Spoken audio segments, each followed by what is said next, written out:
Tony, you had brought up earlier that you try to take a nonpartisan approach to the news, but clearly we're in an environment where there's extremism in media and different news outlets trying to appeal to segments that might be at polar opposites of beliefs. This question is, will we ever find the middle in outlets for media reporting again? And we found it with Tony, but I'm curious more broadly, how do you all see news reporting in terms of extremism versus kind of more down the middle? I should say that I don't know if we'll ever, find that that return to the middle, but I sure hope so, because we're putting a lot of our brand equity into it and our focus on it. But I do think that we're seeing some trends in the industry toward people who are searching for something that's a little less, I guess, partisan than what we see today. Some of that is anecdotal evidence that we get from as feedback from viewers and from our own studies that we've done in the market. But you can also look at the fact that CNN is beating Fox News, CNN and MSNBC.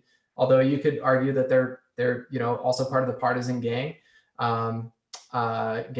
of cable television news, but they're beating Fox News again for the very first time in many, many years. So are we seeing a swing back? Are we seeing some stratification on certain ends of the spectrum?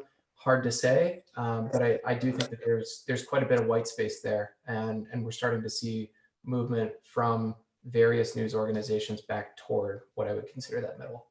I think there's always going to be a bias towards wherever you make your money. And so going back to that New York Times example, they're going to be biased because most of their subscribers are left-leaning to be providing content potentially that meets that demand, which is why they've invested in some more progressive opinion coverage. But it also works the other way around. If you're really dependent on Facebook, for traffic, as was the case with many publishers, you pandered your coverage to their algorithm, which often rewarded outrage, shock, and emotional content. So you saw a lot of headlines around, obituaries and news of the day that was shocking.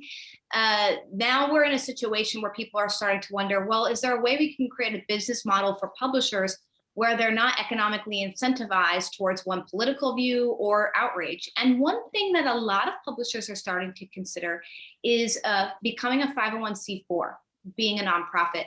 You saw yesterday that Alden Global Capital, which is a hedge fund based in Manhattan, acquired Tribune Company, which is the parent company to many major newspapers in the US, including the Chicago Tribune and others.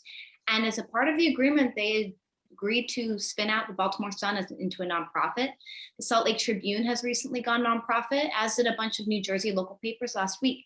And so this is a model where I have a lot of excitement about, because when the profit does not need to be a multiple of revenue, as is demanded by venture-backed media companies, you have the freedom to focus a little bit less on pandering coverage to what can drive more revenue and just quite honestly focus on community.